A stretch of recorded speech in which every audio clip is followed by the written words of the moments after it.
morning everyone! Happy blessed Sunday! Sunday na naman po. It's January 11. Yeah, it's January 10. Sorry for that. And look at my surroundings. I'm surrounded with water. Of course, every Sunday na lakad-lakad tayo. Pero last 2 days ago,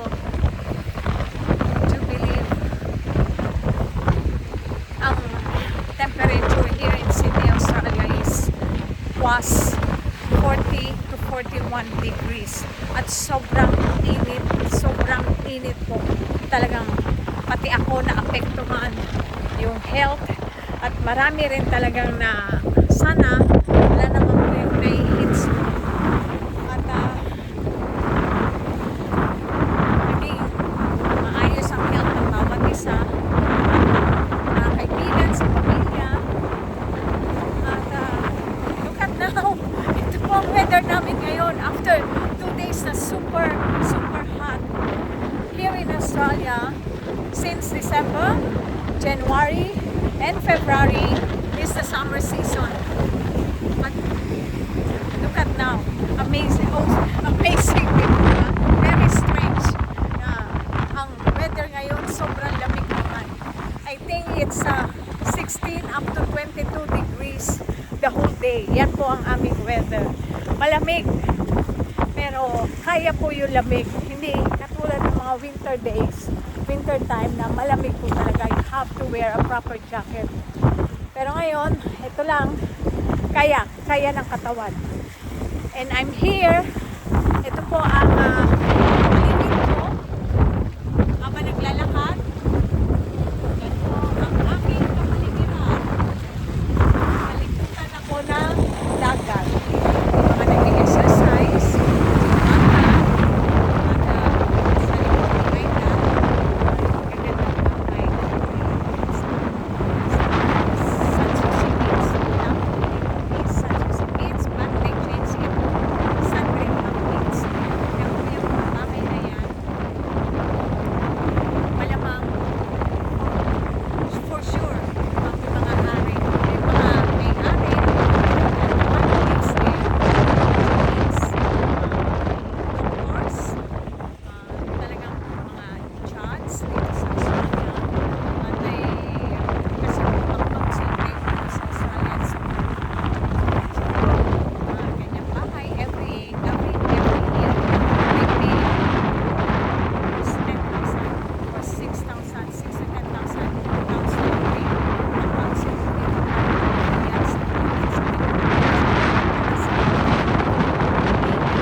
Masarap lumakad pag ganito ang panahon.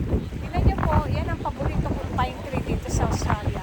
That's my favorite tree here in Sandringham Beach, in San Susi Beach.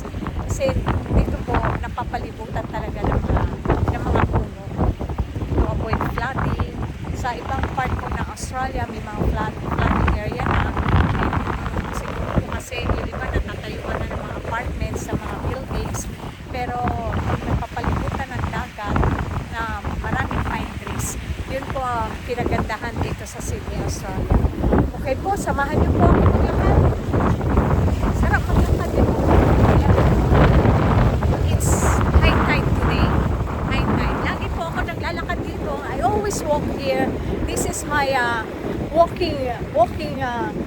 place kasi kalmado ang kalmado ang paligid, peaceful, nararamdaman ko yung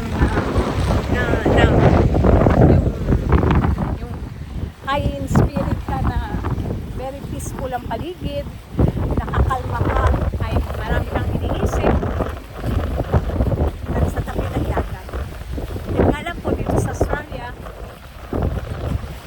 yun, alam po natin lahat, everyone knows ang Australia is surrounded by water. Australia is surrounded by water. At talaga pong makikita nyo sa map, sa global map, na napapaligiran ng Australia ng karagatan.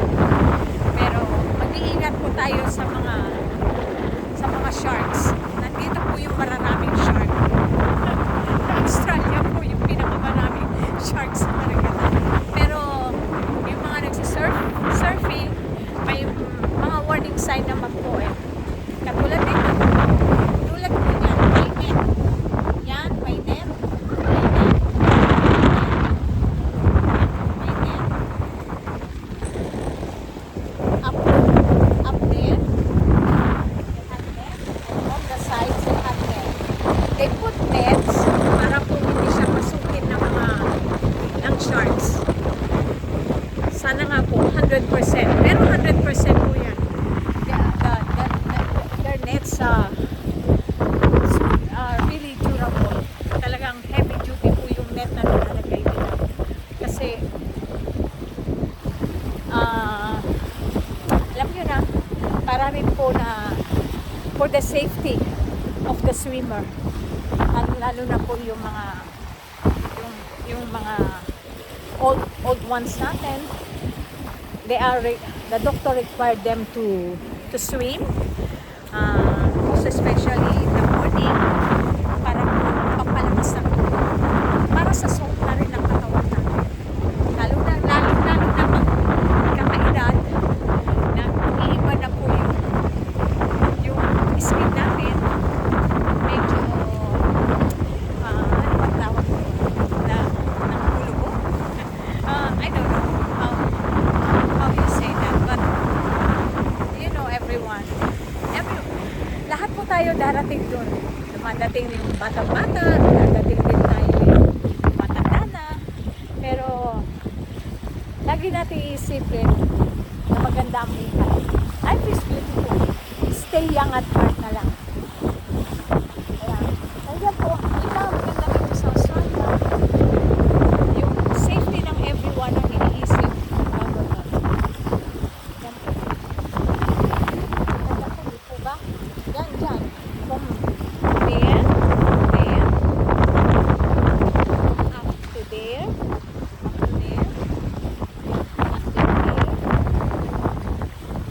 pwede ka po mag-swimming dyan.